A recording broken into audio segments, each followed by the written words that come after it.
What happens, though, if the laughter does stop altogether? Laughter has been seen to be so important to us humans. My next guest will know a lot about this. Joining me now is behavioural psychologist Jo Hemmings. Jo, OK, laughter is the best medicine, they say. Is that true? Yeah, definitely. The best free medicine you can get, because it actually increases our endorphins, which is our body's natural hormone that makes us feel good. It decreases cortisol and adrenaline, which are our stress hormones. I won't bore on about it too much, but it improves our immune system.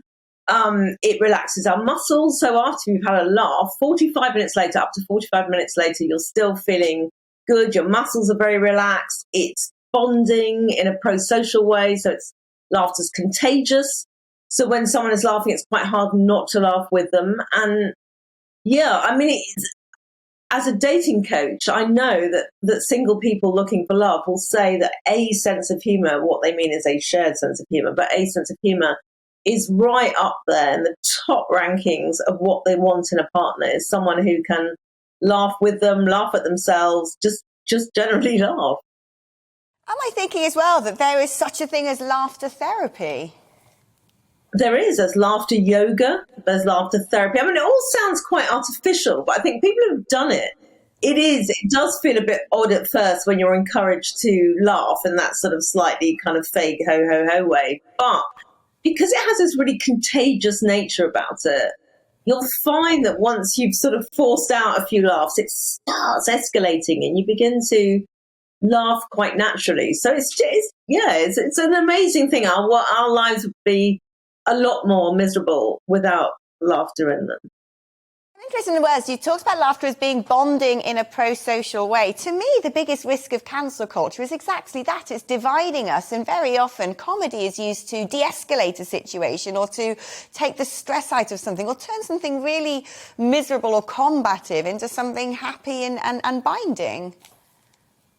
Yeah, I suppose it's a difference between, look, comedy, when you're actually on a stage or on TV performing, that's a certain sort of humour. I think laughter also comes from, it's all humour in that way. Comedy's always been on the margins. It will probably always stay on the margins, but those margins change a little bit because there's always something good about laughing about something which is just slightly probably not to be laughed at.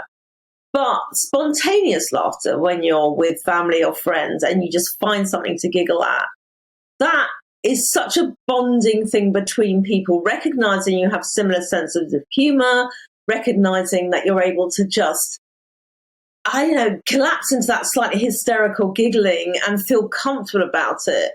It's just enormously good for us. I don't think any amount of cancel culture is going to ever get rid of that spontaneity of giggling, laughing with somebody that you know well, that you can connect with, that you feel relaxed and comfortable with. So there will always be a part of humour that's going to be a bit debatable, and it will evolve, as both of your other guests have said. But there's also that very spontaneous laughter that can come out of nowhere with people that you're just having a good time with.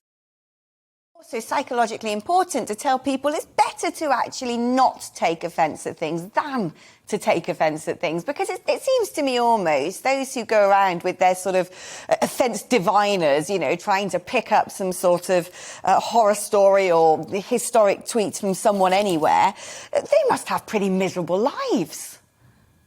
Look, there are kind of mood hoovers everywhere, whether it's in comedy or politics, whatever it is. There's always people that want to kind of slightly bring you down. There is a way of being funny and humorous by being sharp, witty, clever, without being offensive. And most good comedians know exactly those boundaries that they can step in and step out. And yeah, for those who just want to kind of cancel everything we might find funny, it's their issue. I wonder sometimes what they do laugh at. Do they have any laughter in their lives? Is there any self-deprecation? That's a really important part of laughter. To be able to laugh at yourself is actually one of the best forms of humour. And I sort of suspect those that want to cancel everybody out there